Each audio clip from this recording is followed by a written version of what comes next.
Imagine a stranger arriving in your village with a noble title, polished manners, and a story that seems too impressive to question. Now imagine that every part of him is false. His name is false. His fortune is false. His promise of love is false. That was the man who entered Buttermere in 1802, and before his lies collapsed, he would ruin an innocent woman and become one of England's most hated impostors. He said his name was the Honourable Augustus Hope. Some called him Colonel Hope, but he was not Colonel Hope.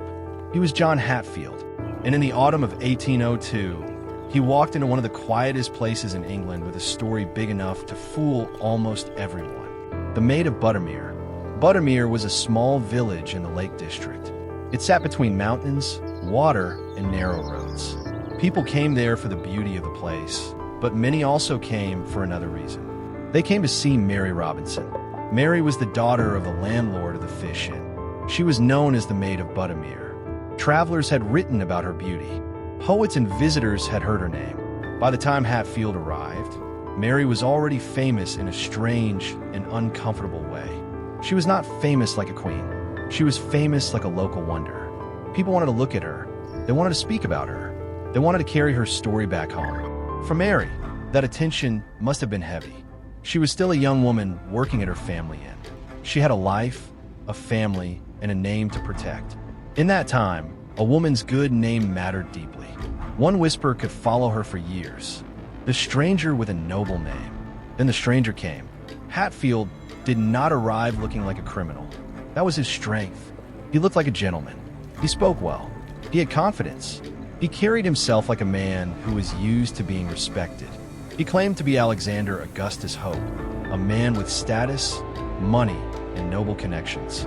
To people in a remote village, the name sounded important enough to believe, and Hadfield knew how to make belief work for him. He spent money he did not have. He signed bills and checks. He used credit. He moved through the area as if payment was only a small matter for a man of his rank.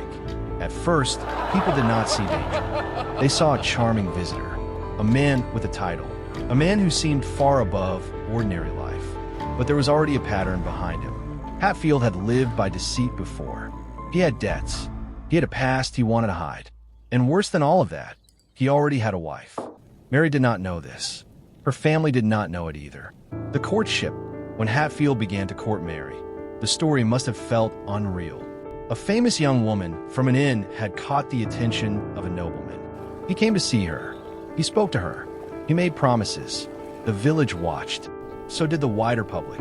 The Maid of Buttermere was already a name people knew. Now she was being courted by a man who claimed to belong to the world of wealth and power. It sounded like a romantic tale, but it was built on a lie. Hadfield wanted Mary. Maybe he wanted her beauty. Maybe he wanted the fame around her name. Maybe he liked the attention that came with winning her. Whatever his reason, he pressed forward. Mary believed him. That matters. She was not foolish. She was not chasing scandal. She was deceived by a man who deceived many people. He had fooled creditors. He had fooled locals. He had fooled people who should have known better. So when he promised marriage, Mary had reason to think the promise was real. The wedding at Lorton Church. On October 2nd, 1802, Mary Robinson married John Hadfield at Lorton Church. For a short time, the story looked like a fairy tale. The Maid of Buttermere had married a gentleman. A girl from the Fish Inn had become the wife of a nobleman. News of the wedding spread quickly, but that attention was exactly what destroyed Hadfield. A lie can survive in a quiet room. It struggles once everyone starts repeating it. The wedding reached people who knew the real Alexander Augustus Hope. Soon, questions began to rise. How could this man be in Buttermere when the real Colonel Hope was known elsewhere? Why were bills unpaid? Why were checks and promises not being honored? Within days, the shine began to fade. Suspicion begins. Hadfield was called to Keswick. There, men who knew more than the villagers began to press him. One of them knew the real Hope family. The questions became sharper. The story became harder for Hadfield to hold together. Still, he tried. He talked. He explained. He shifted. He used the same confidence that had carried him this far. For a moment, it worked. Then he slipped away. But he did not return to Mary as a husband should. He disappeared. That was the moment the romance ended and the crime story began. Mary left behind. Mary was left behind at Buttermere with the truth closing in around her. Her new husband was not the man he claimed to be. His name was stolen. His money was doubtful. His marriage to her may never have been lawful because he was already married. Try to imagine the shock. Only days earlier, Mary had stood in a church and taken vows. Now she had to learn that the man beside her had been acting a part. The public began to talk again, but this time the tone changed. At first, people had treated Mary like a beauty in a romantic story. Now, they saw her as the young woman caught in a cruel trick. Many felt pity for her. Some raised support for her. The guilt, at least in the public mind, began to settle where it belonged. On Hadfield, the hunt for Hadfield. By November, descriptions of him were being sent around. A reward was offered. Constables searched for him.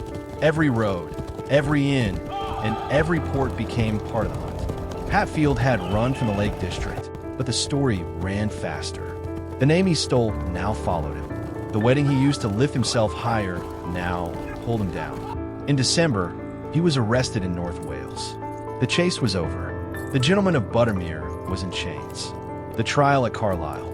Hadfield was brought back to face trial at Carlisle. By then, the mask had gone. He was no longer the grand visitor at the Fish Inn. He was no longer the man who had charmed Mary and her family. He was a prisoner accused of forgery. The trial took place in 1803. Forgery was treated as a serious crime in those days. It could cost a man his life. Hadfield had used names, letters, bills, and checks to build his false world. Now those same papers became evidence against him.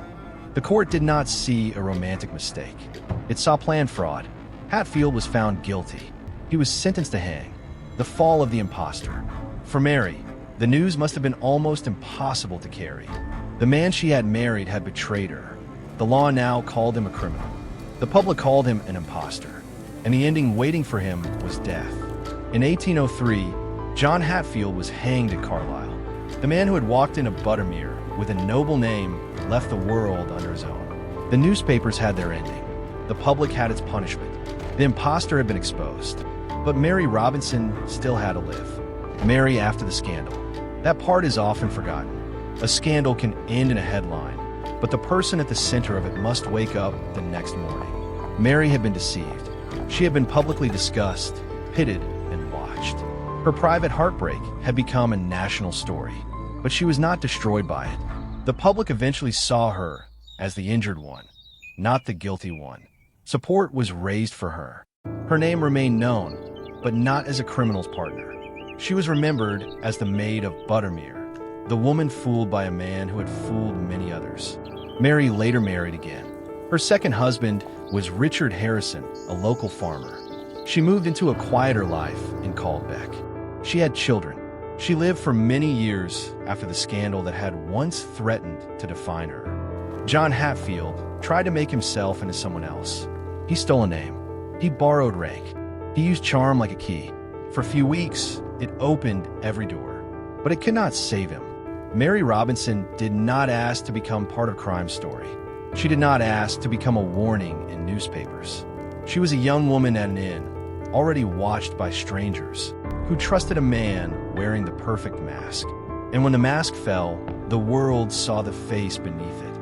Not Colonel Hope, not an honorable gentleman, only John Hadfield, the impostor of Buttermere, a man who arrived with a borrowed name, married the maid of Buttermere under a lie, ran when the truth came near, and ended his life at Carlisle for the crime that finally caught him.